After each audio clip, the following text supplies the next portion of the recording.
Benny, un chaval de 14 años que está obsesionado con su cámara, graba la forma en la que sacrifican a un cerdo en una granja. Esta secuencia lo marcará y le incitará en cometer un acto más atroz. Benny's Video, película austriaca del año 1992, dirigida por uno de mis directores favoritos en toda la historia, Michael Haneke, en la cual nos cuentan la historia de Benny y su familia. La cinta comienza con un fuerte aperitivo. Al principio pensamos que estamos en un metraje encontrado, porque vemos cámara en mano el asesinato, la muerte de un cerdo en una granja a manos de un grupo de personas que le disparan con una pistola de aire. Algo muy parecido a lo que vemos en Sin lugar para los débiles, les dejo la etiqueta. Es brutal como el cerdo se retuerce. Es tan despiadada esta secuencia, pero genuinamente real. Asimismo, vemos como Benny está grabando todo lo que ve. A él le gusta grabar, le gusta el hecho de poder capturar las imágenes en una cámara de video. En un momento, los padres de Benny salen de viaje y él se queda solo. Él frecuenta las videotecas. Y en un día en el que va a alquilar un video, se encuentra una chica con quien inicia una conversación y le invita a su casa para que puedan ver su equipo de grabación. Ella lo ve y lo disfrutan, están ahí pasando un rato juntos. No obstante, él le muestra el video del porcino, del cerdo que es disparado, y ella lo ve y se sorprende, pero no solo es esto, sino que él le muestra la pistola de aire con la que se victimizó a este animal en el video. Entonces comienzan a jugar y él le dispara a ella. Se ve tan... vale que no hay sangre, que no hay nada de eso. Al principio en ese disparo simplemente se ve como ella cae del impacto de este disparo. Entonces ella comienza a gritar, pero él en la desesperación y entrando en pánico, él le dispara varias veces para que se calle, terminando privándole de su vida. De esta manera él le esconde el cuerpo de la forma más normal del mundo. Y cuando llegan sus padres de viaje, Benny les confiesa lo que hace. Él les muestra el video de cómo le dispara a esa chica, de cómo la asesina y de cómo oculta el cuerpo.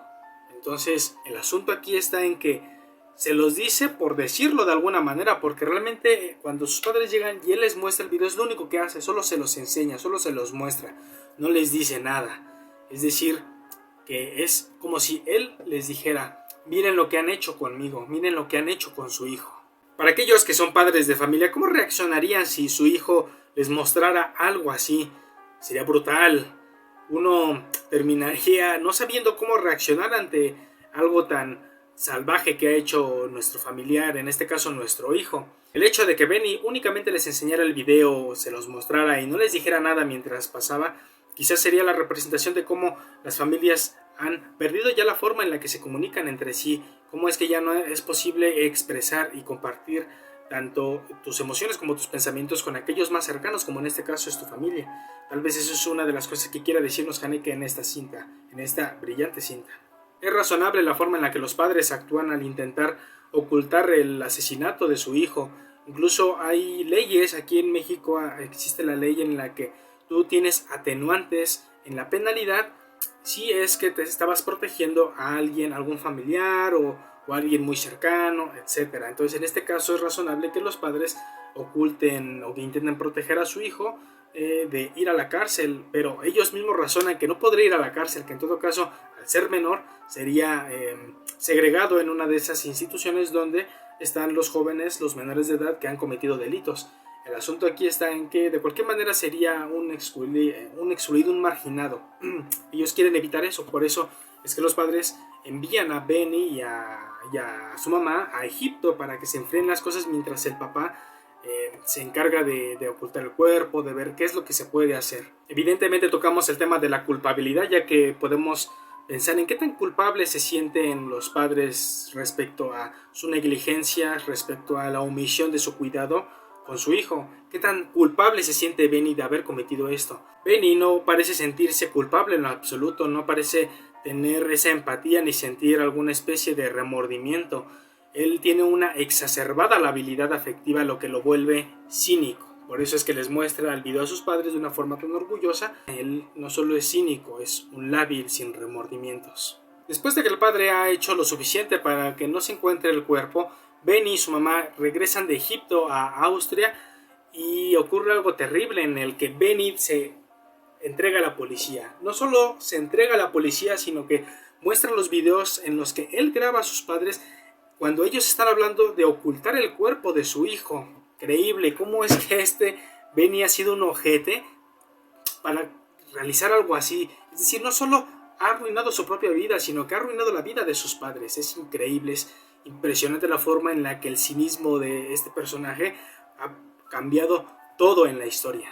Benny probablemente actúa de esa forma tan violenta y con una personalidad disocial por la alta exposición a la violencia en la que está envuelto, dado los videos que ve y los videos que él mismo graba, lo que lo hace ser una persona sin emociones, sin empatía, un psicópata tal cual. Si queremos evitar que otros jóvenes proyecten la violencia que ven en los medios en su realidad, será que no vean esta violencia, o por lo menos no la vean así, no la vean con el morbo como lo hace Benny, porque puedes ver la violencia estudiándola, analizándola, pensándola, pero si la ves con un morbo, si la ves con una excitación, si la ves con emociones que no tienen nada que ver con el raciocinio, eso hace que las personas proyecten esta violencia que ven en su realidad. En este filme a mí me parece que Michael Haneke realiza una severa crítica a la televisión, ya que dice que precisamente este medio nunca puede ser una forma de arte, porque solamente sirve a las expectativas del público. Lo entiendo, el arte debe destruir para construir. Esto no lo hace siempre la televisión. Haneke también critica a la fotografía. Qué curioso, porque dice que tomar fotos es algo perverso en el ser humano, porque cuando Benny graba está intentando controlar su realidad, aunque sea solo una ilusión. Benny piensa que si tengo una imagen, lo poseo. Esta forma en la que Benny ve al mundo es precisamente la deshumanización de la sociedad moderna, que ya no percibe la realidad, sino que ahora lo que percibe en su lugar es únicamente una representación bidimensional proveniente de la televisión o del smartphone de la misma realidad. Todo es una simulación. Simulamos lo que simula la pantalla, el espejo negro como alienante de la sociedad post-COVID. Pero esto solo es un delirio. No es posible controlar la realidad solo capturándola. Más bien, sucede a la inversa. No podemos seguir corriendo el riesgo de pensar que solo a través de los medios existe la realidad. Como pasa realmente, es totalmente al revés. A través de la realidad es como realmente existen los medios. Podemos también reflexionar sobre la base de nuestro colectivo, la familia y el individuo, de cómo los padres son omisos en el cuidado de sus hijos y cómo los hijos, al querer llamar la atención, buscan manifestar la violencia que absorben por los medios de comunicación y manifestarla en su realidad. Quizás, y solo quizás, aún haya tiempo de que las familias corrijan este camino, aún con lo improbable que es. Espero que les haya gustado, nos vemos a la próxima.